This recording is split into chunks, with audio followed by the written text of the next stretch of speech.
Hello YouTube, it's Sean from the Pompey Games Room here, back with another video. So today we're doing a memories video, and this one is going to be on the PlayStation 1, the original PlayStation. So for those of you guys that know my channel, you know it's very heavy Mega Drive related, and a bit of Nintendo, but PlayStation features quite heavily. And for those of you that have seen my video with Rob recently, where he says I've recently got an Xbox, I've been a PlayStation person pretty much the whole way through. I can see Rob doing that already. So you might also notice we have a third face in the videos here, and that is Rob's brother Sam. So say hello, Sam. Hello. With the worst lag ever. No, you said so, Sam, hello, Sam, as in people should say hello to Sam. Yeah, well, unless people can actually speak to you through this video that's uploaded about a week after we recorded it, Sam, that's going to be pretty impressive. That's why I thought pause for effect. Yeah, that's good. Say what they want to say. Yeah, that's good. Then start. That's good. Hello, Sam. You're a pro. You're a pro already. You've already got this sorted. So Sam, how are you doing, Sam? Yeah. I'm okay. Thank you. That's a little running joke we just had. I asked Sam about 5 times. So yeah, and then spoke over him again. Cool. So anyway, Sam, we've found out about Rob. So Rob and Sam are brothers. Rob is the older brother, so you would think that there would be a bit of a, animosity here, older brother, younger brother thing. I don't know how it works here, but these two were really close when we were growing up. So we used to play football with these guys. Both of them were pretty dirty players. Sam was a more cultured player, shall we say. Rob, there's video footage in the last video of Rob. So, but anyway. Go on, slide. There we go. Rob the slide. No. A lot of memories playing football with these guys growing up. So I'm pretty sure that their gaming histories are going to overlap. But what I'll do is I'll ask them each question separately anyway, so they both get their own thing. So I'm going to start off by asking Sam just to talk about his gaming past, what his sort of main consoles are, what he plays now, what genres of games he likes playing. And so Sam, just introduce yourself, mate. Hello, my name's Sam. Obviously, like Sean said, I'm Rob's brother, but he's also my brother as well. It works 2 ways. It's a two-way street, that, isn't it? Like I say, we used to play football with Sean and Ed, and then they'd always used to ramble on about games. And I thought, that's actually something I know about. So originally, game-wise, used to play... I'm trying to think what the first console I played was, because we probably had a few at the go. We had the Master System, we had the Mega Drive, 3DO, then the original PlayStation. Now I mainly play the PS4. I do have the Xbox One as well, but Rob bought one, so I don't play it just in case I see that he's online and he wants to try to communicate with me in some way. I mainly play football games. So today I've been playing FIFA, the FIFA 20. Took me ages to finally buy it because FIFA is essentially the same game for the last 5 years. But it got to £9 and I thought, well, it's not going to get any lower. I did something similar actually, so it's when it gets that low, you've just got to do it, haven't you? Yeah. I totally agree. Yeah, kick it while it's down. Use a football term. Kicking. It's this internet knowledge that's nice. To see. I've been playing that quite a bit. I've been playing Fall Guys. Have you heard of that? I saw it I have seen it. I've never played it though. I've seen it on the stores before. So it's free for PS Plus at the moment, and it's essentially you play like this little character. It's kind of like a minion from Despicable Me, but you can kind of customize it. and the whole thing is it's a game show. So there's 60 different people playing, and you go through rounds of playing, just very similar to Takeshi's Castle. So like, I'm in. people running through doors. Some of them are fake doors, some of them are real doors. And then like the first half of people who get through qualify for the next round. There's a lot of total wipeout stuff. So, like the spinny beam, and they've got to jump over it, and then get knocked in the goo, you're out. And yeah, it's just it's a really easy game. But because there's 59 other people playing it, they will get in your way. They will just ruin the game for you. So yeah, it's really addictive, and each round takes about 2 minutes. So it's like the pick up and play ability of it. I've got 5 minutes, so see how far I can get, sort of thing. Yeah, nice. That's good. Is it on Xbox as well, or is it just PlayStation? I think I saw it on the Xbox Game Pass. I think it's on there. That's why I think I saw it. Every console apart from the Xbox. I probably didn't see it on there. Was what I was going to say before I was rudely interrupted. So I think it was. Well, I'm playing on the Vita quite a lot at the moment. So I'm playing on the PS Vita a lot at the moment. So I think that might have been where I saw it. So, but anyway, that's great. So I think your first consoles, I remember you guys having. I remember you having did you have a Master System? Yeah. I remember you guys having a Master System. I think that's the first one. Yes. Yeah, I think that'll probably be the first one I can remember you guys having when I used to come around your house. But before then, we probably had an old Atari, and then before then, even things like the ZX and the Commodore 64. And we all had the Spectrums. I know we had that, and we also had a NES. Yes. But it was broken by the time I was born. So it was in a cupboard. I was like, oh, there's another console. I was like, no, there is no. As you came out, you just landed on the NES, and everyone went, oh no, and gave you. And that was it. You already marked your card. Yeah, that's it. Yeah. Why change now, eh? Unbelievable. Yeah. Cool. Okay. Well, everyone, YouTube, Sam YouTube. So what we're going to do is, like I said at the beginning of this video, we're going to do a PlayStation 1 memories video. So we spoke about a lot actually on our little chat group we got going about what we were going to cover. We were very nearly going to cover Mega Drive, but we think we've all got more in common doing PlayStation 1. So I've got a stack of games here that I'm going to go through later. Not in depth, because Rob and I's videos go on for, and believe it or not, they've been trimmed. They go on for about an hour and 10 minutes when, the footage is about an hour and 45 minutes. But anyway, we're just going to whiz through some games that we find that we love and makes the console special to us. We're then going to talk about how we got the consoles and sort of memories of when we got them, and biggest disappointment. So if you've bought a game, like for me on the Mega Drive, one of them would be Rise of the Robots. Looked amazing in every review, played awful, was awful, got traded in at Ross Records probably 2 days after I bought it for full price. But anyway,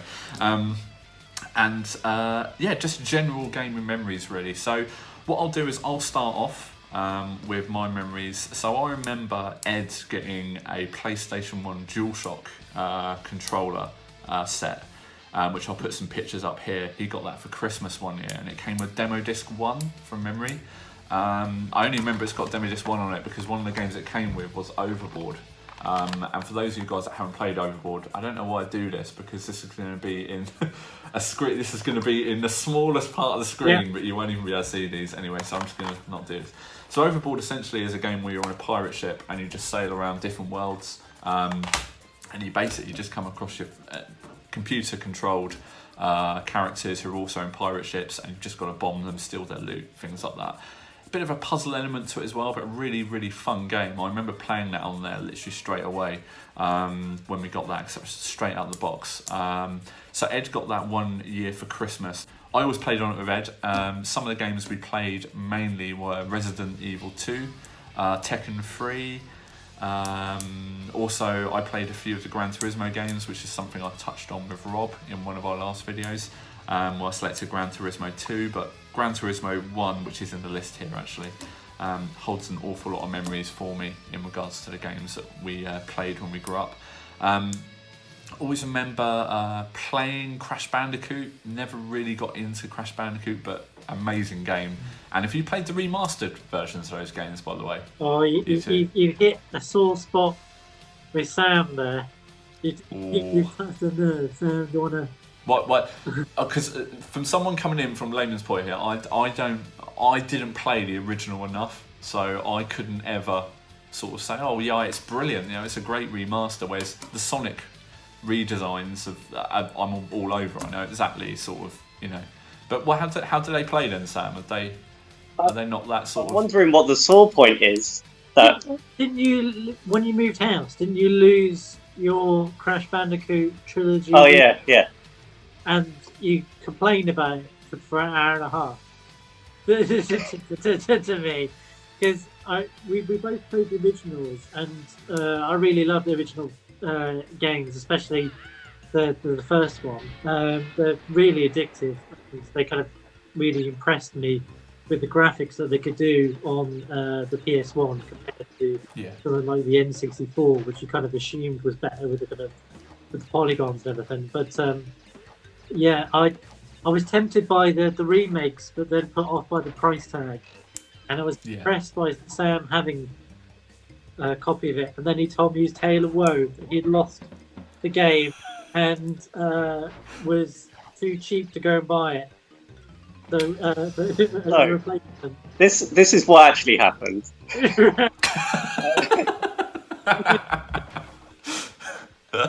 Go on then. I played the game. So originally we had had it on the PS1, and I didn't really. I mean, I liked it as in. I was good at the first couple of levels, and then I was terrible. And also, cheat codes helped at the time because you could have like unlimited lives. You could go to the end. You didn't have to play through all this.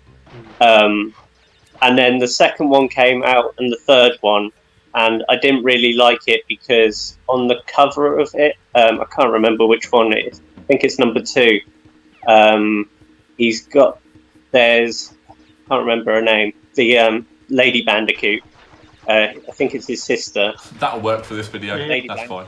Bandicoot. That'll work. Bandicoot.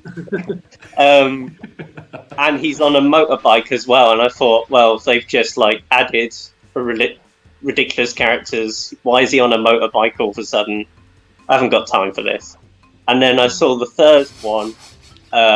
They added a bazooka in it, and I thought, well, this isn't going to be the same game. It's just going to be, you know, similar to they did with Gex. So the original was like a 2D scroller, and then they basically made him into James Bond. When Gex was I remember Gex actually from your house. I think that was the only place I ever really saw it being played. Yeah. 3DO? Was it on the 3DO? Yeah. We had it on 3DO. They did also have it on the PS1. But as you say, very. That's the one Sam said about when it turned into James Bond, wasn't it, or something like that? They did. Yeah. I think the third one was like a James Bond themed. He was in like a tuxedo and stuff like that. And, so anyway, with Crash Bandicoot. I really enjoyed the first one, and then I got the remastered, the Insane Trilogy. Played it to death. All 3 of them did literally everything you can in the game. And then I moved house, lost the game. I still had the case. But a friend of mine was like, oh, I've got it, but I never play it. She literally owns one game, and it's that game. I was like, well, if you're not going to play it, I mean, I might as well have another go. So I went. Did she help you move house by any chance? I don't know how I got it. It just mysteriously turned up 2 weeks ago. Wait a minute. I don't even have a PlayStation. Whenever there's a game that I want, I move house. Why did I have the case? Stranger things have happened. So. But yeah, like about a year ago, I found it. So it was in a shoebox for some reason. it's loose. And I have played through it again, so it's about 3 times I've played through all 3 games since the remaster. And Nice. yeah, it's probably. I was a bit indifferent with Crash Bandicoot before, but now I'd say it's probably one of my favourite franchise. Nice. Yeah, I've got to admit, the remastered ones that I've seen, the footage looks incredible. But I'm a bit worried that if I jumped in on the remaster, I would probably have to go back and play the other ones beforehand for it to make sense. But I don't know. I might do. Who knows? If it gets reduced to £9. Yeah, I know, but just like there might, because like say on some of the Sonic games that they've redone some of the same levels, like Green Hill Zone, like there would be boxes in palm trees that you could hit, but they're not there on the Generations versions. But if you go back and play the original, and then come to the other ones, it's so much more enjoyable. I find Resident Evil 2 remake again. And I've got that in the thing here as well. Playing that recently, I mean, I completed that 4 times just off the top of my head. I can remember. On the PlayStation 1. Very easy each time. No. One of them I did it. Sam, you just said use cheat codes. There's nothing you can say. But the remastered version for the PlayStation 4, I'm rubbish at it. I can't do half to, because some of the codes are the puzzles are the same, where you've got to line stuff up in the police station. But other than that, I found it really challenging. And this is a game I completed, and I can go back and play the original, and I complete it. Well, probably not like that, like a bit slower, you know. But it's I can still do that. But yeah, I think sometimes you've got to go back and play the originals. But anyway, went off on a bit of a tangent there. But I am going to check that out definitely, because it's one of the games I've definitely always wanted to check out, the Crash Bandicoot ones. When you say mainly, when you say no, go for it. When you say about it changing slightly, there was a bit of a like a mass complaint with, so the jumping system changed slightly between Crash Bandicoot 1 and 2 for like the timings. So when they released the Insane Trilogy, they uniformed all the jump style to match the second and third one. So people were complaining that the timing on the first, which is basically second game's controls on the first game. Yeah. There's a bit of, it makes it a lot harder. Because the controls aren't built for that game, if that makes sense. Yeah. If I played I would expect it to have the same control. Yeah. People always said that about the Sonic ones as well, because when you go back and play the remastered, the compilation versions, the spin dash for Sonic is in Sonic 1, but it's not on the originals. So a lot of people hate that for that reason. So, but yeah, I mean, just getting back to the so Ed had the console. Like I said, there's a few games there that I've touched on, but mainly we played at the ages we were when we had the console. I think I probably would have been around 12, 13. Ed would have been around 7 or 8. I seem to remember he had Bug's Life from memory. He had a demo disc for that. That was actually quite good. But Spyro the Dragon, I think, has not long come out. That was a brilliant game. Addictive. And one I've actually rebought a few months ago, actually, on one of my pickup videos and played. But we mainly played it for the football management games, which would have been Premier Manager at the time. So Premier Manager 98 and FIFA Road to World Cup 1998. Brilliant games, played them, so we played at those games to death. But yeah, that was mainly what we used the console for, and then that console stayed in the house for so long. I think it actually was still in the house until my parents and brothers moved to Canada for a year. So it was a console that always just stuck around because it was so great to come back and just plug in and play. And you could also play CDs in it and stuff like that as well, so it was always handy to have around. And a sort of a trait that PlayStation carried on with the PS2 when they went forward, because it was the cheapest DVD player that you could actually buy, and the fact you could play like games and still listen to CDs on it was just mind-blowing. So yeah, it's a brief introduction when we got the console. I say we. Don't want to cause a flame war between two brothers here, but they did have a little flame war in one of our videos that Rob claimed to have owned a console. Never happened. So I didn't own it, my younger brother owned it, so That's how you do it, Rob. So, that's how you do it. So anyway, Rob, what I'll do is I'll hand over to you. What's your memories of the PlayStation 1? And then if it's sort of Sam, if it tallies up with what you're going to say, just jump in. So is that what you're saying? Yeah, that's fine. I'm so full of lies that you need to bring in a third man into this to act as some sort of adjudicator into what is it. So let me just fact check that, Rob. Hang on 1 second, Sam. Is that actually? Is that actually true? Is that right? The empty box that's in this video is for the adjudicator. I'm getting feedback in this headphone. People going, "That's not right. Double check that, Sean." Right? Okay, that's good. Well, first I'll introduce my companion for the evening, which is I have no idea what this stuff is. I thought this was a Danish beer, but apparently, according to the back of it, it's more of a Polish beer. But I don't know what it's called, other than it says pills on the side. Cool. Do you want to lift it up a little bit, Rob? Because I've got to trim. I'll probably have to trim the. Good time. Cool. That's it. You better see it. That's it. Perfect. I don't know what it is called. Pills. Am I drinking pills? Is this? Like a bit. Where did you get this from? Yeah. There's a guy. What's the pharmacy? I mean, he's round the back of the pharmacy. He said he was a pharmacist. Yeah. Have you ever heard of a pop-up pharmacy? Yeah. They just come. Garden. Yeah. Or a pop-open pharmacist. Easy day if you lose the road. I don't know what it's called, but if you do know, good viewers, then perhaps add the name into the comments for a chance of winning an empty bottle. Upset beer. Could be yours. All you need to do is send a stamped adestra envelope to me. Administration fee. Yeah, we're going to get a lot of people entering that. So at Rob's house via Desperate Dave. No, so PlayStation 1, you say? Yeah, yes. I mean, I don't remember how we got it. It was probably a Christmas gift, to be honest. And I'm sure the intent was that the four of us would share at some point the console. I mean, something you touched on, Sean, which is the fact that it was a CD player. Was you kind of forget how important that was at the time if you didn't have CD player.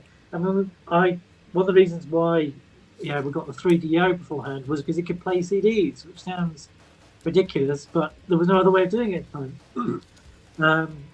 Other than buying a CD player. And the PlayStation 1 was also pretty cool for that.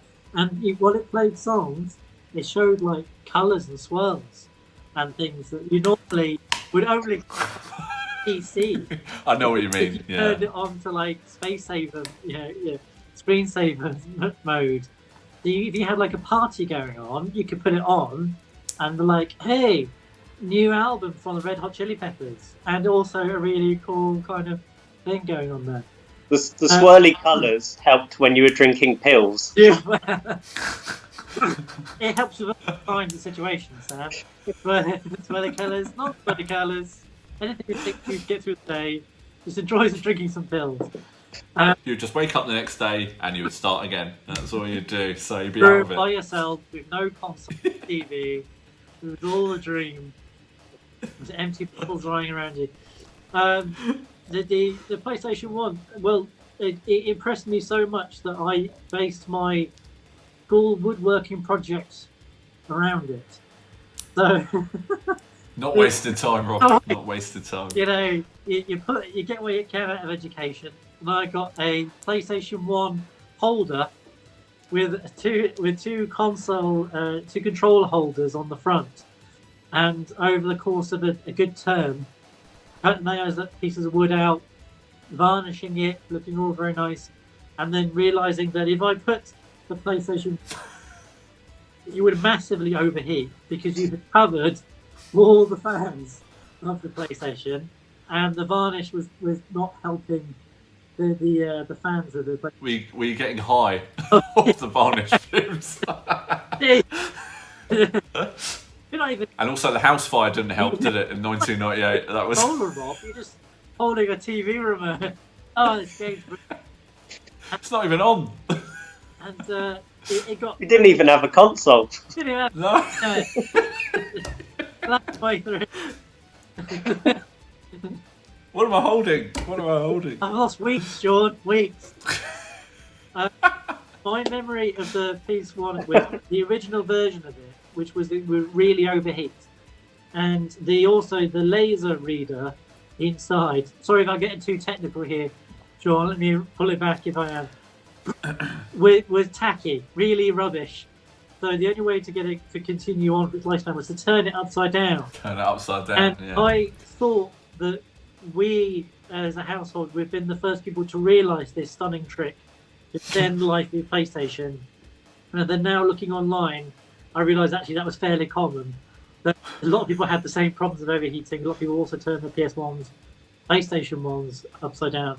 But that used to also be the thing if you got your PlayStation chipped. So if you got it all chipped, so you could buy because it wouldn't read if you turn it upside. I think some of the games, if you put it sideways as well, it worked. Really? It was really weird. You could really weird. But... just right. Don't move. Yeah, that's it. Hold it right there.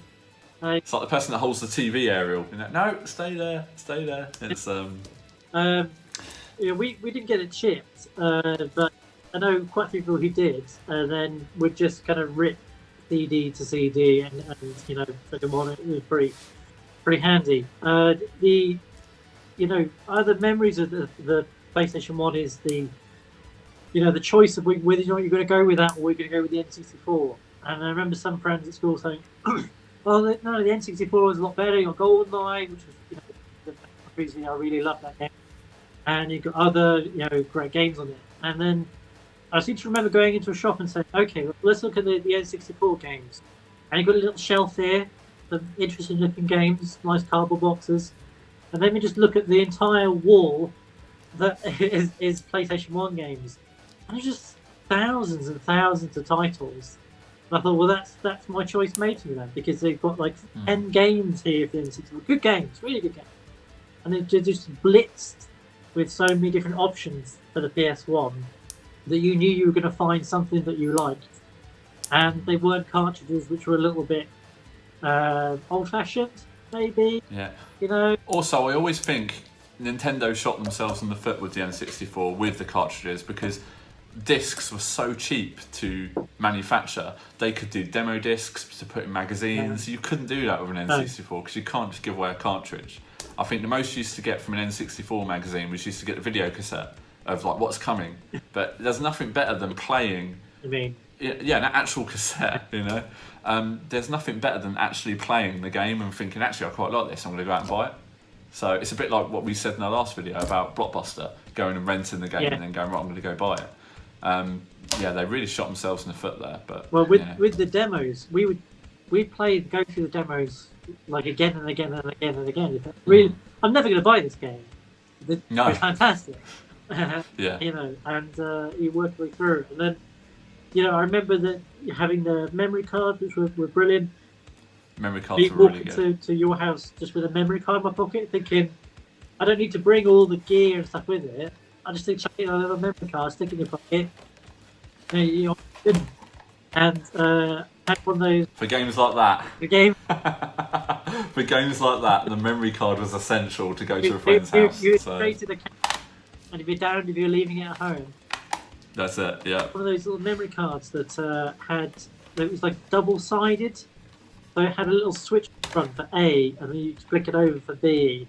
Oh, yeah, I know the ones. Yeah. Switch it over for A and B, which was really handy, You could really easily save over your brother's stuff, though. I did that once or twice. It's 3 places left. Oh, wow. That's it. Well, I'm playing it now, so yes, that's... Sure.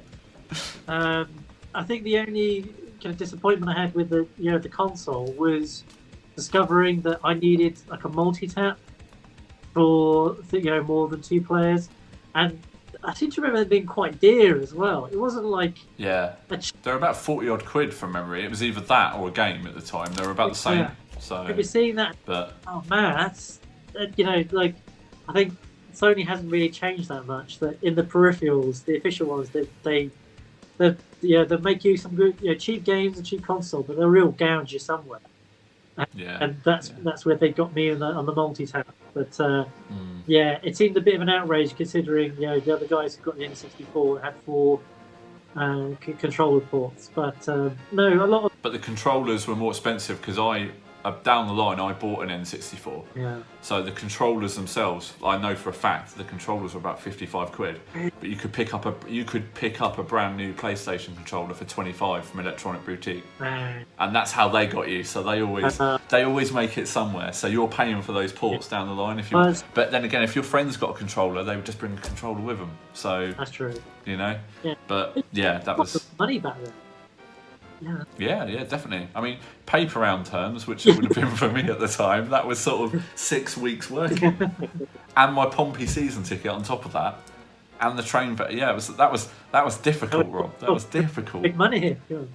Yeah, I mean, a lot of really good memories of the PS1, and it just seemed to kind of, it's a cliche, but it kind of set a new bar.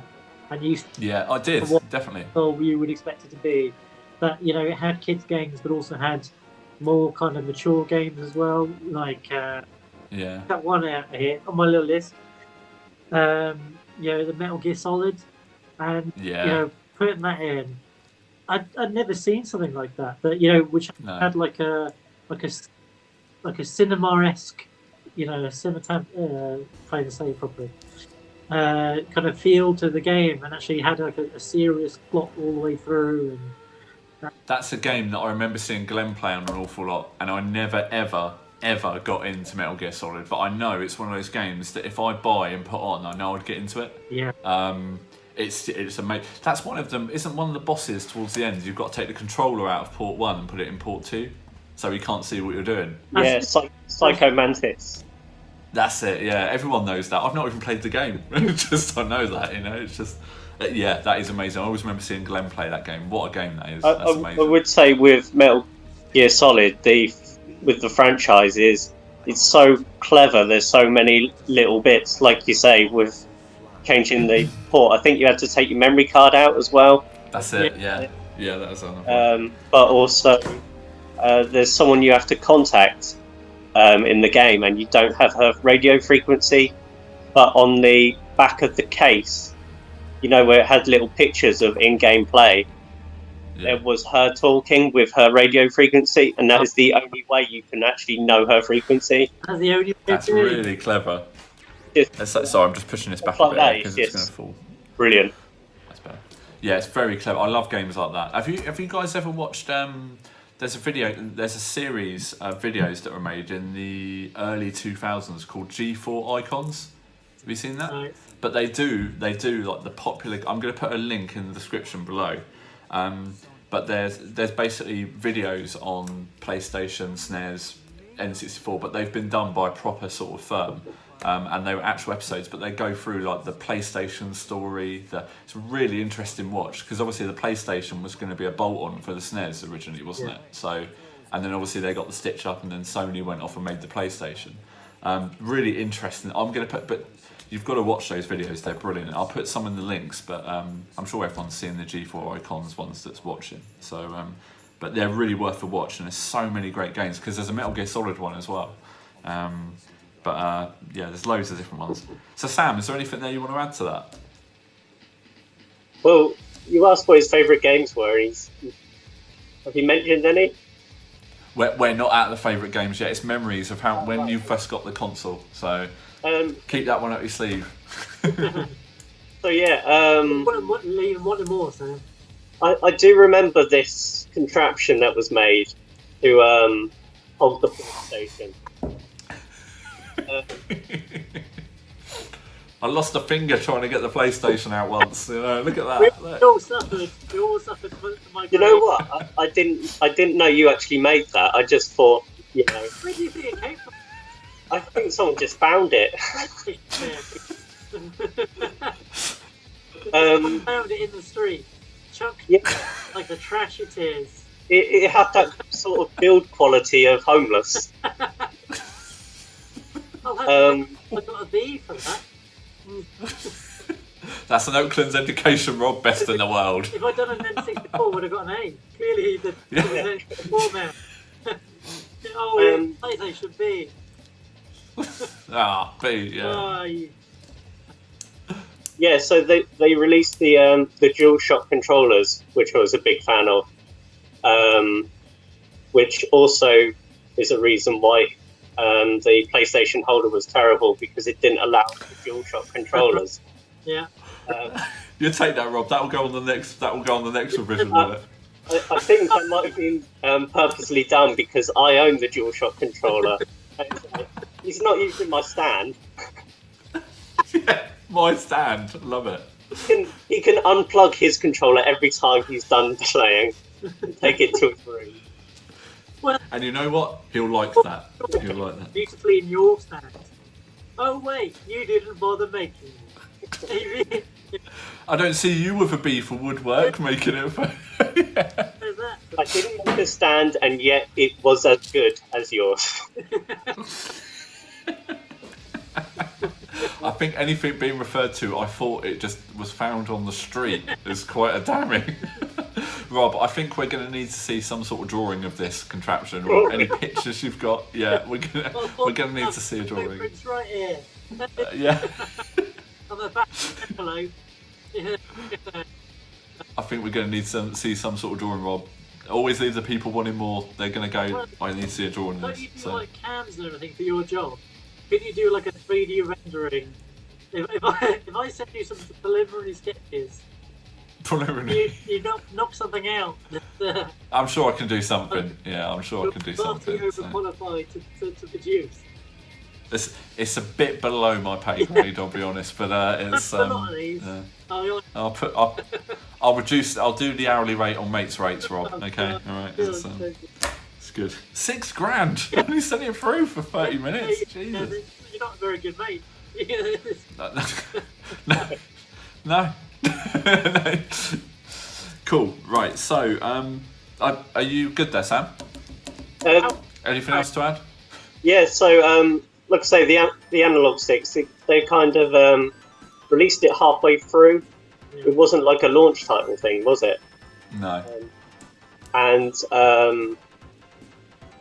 finally segueing to the favourite games, is one of them was Ape Escape, which really specified on the cover, you must have DualShock controller. Even when you put the game in, it says DualShock controller needed. Press X if you own a DualShock controller. It's really hammering it into you. You must have a DualShock controller. If you say no, I haven't got. Highly recommended DualShock controllers. I'll show you as well. But that was basically them trying to say, look, you need to have a DualShock controller. They always have little stickers on. So with Ape Escape, you literally could not play it without a DualShock. Good. That's interesting. I think one of the FIFA games was like that as well. Actually, I think it might have been FIFA 2000 or FIFA 2001. You couldn't play without a.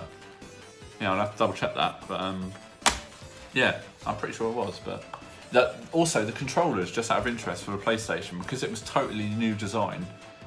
That was quite a brave decision they went with that controller, a bit like the N64. Because when people saw that originally, they went, "What the hell are they doing with, all these little like nunchuck things?" Not nunchucks, but controller. It was ridiculous. But the PlayStation one, I always thought looked all right. But I mean, it looked like something Batman would throw. I always thought, was like some sort of weapon. So I think the controller. I mean, it did look pretty cool. The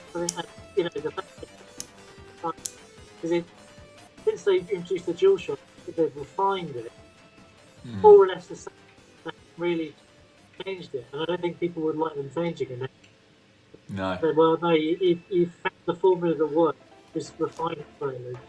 But have Xbox changed their controllers, Rob? Out of interest, have they always been that? Because I know the first ones were really chunky, weren't they? Yeah, the first ones that came out on the original Xbox, they had because the Americans got such fat hands. They introduced like a controller for the Japanese one, was smaller and was more or less what the controller is.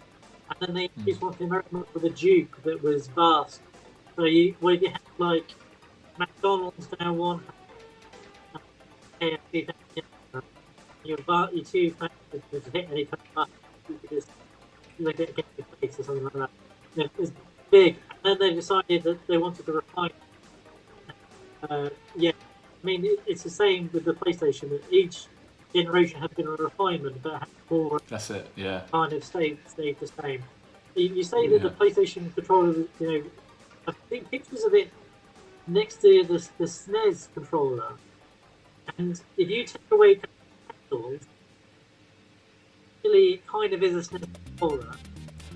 Originally, it was going to be a SNES peripheral, so I think that's why they did it. So, That's why they because the actual D-pad, I think, is exactly the same size. You can literally layer on the original controllers. It's like you said, the actual thing is exactly the same, but then they just shoved these arms on it. So, yeah, it's interesting. Always, like I said, you've got to watch those G4 icon things. They're really good, really, really good. So, are we ready to move on to top games now, or anything else you guys want to add? No, the audio keeps cutting out on Rob at the moment for me. Oh yeah, I had that. I thought it might have just been me, but it's not a bad thing, Sam. No, Don't worry. We just listen to every other word he says. Yeah, that's fine. But we got the gist of what he said. His woodwork is only a B, so that's what we're going to remember. So, any shelves that you put up, Rob, in that place? Or, if you had a walkout on your video before, yeah, that's all right. I've still got Sam, so that's fine. That's fine. shelf fall behind. He did have a shelf in the background earlier, didn't he? Yeah. Fallen down. Well, we could very easily just put Rob back in the video. That's no problem at all. So there you go. There's Rob. We'll just stick that in the top corner. That's fine. You do it like that. So, Just use my yeah, video. Yes, that's right, Sean. that's right. Yeah. Yeah, the head moving different ways. Yeah. Cool.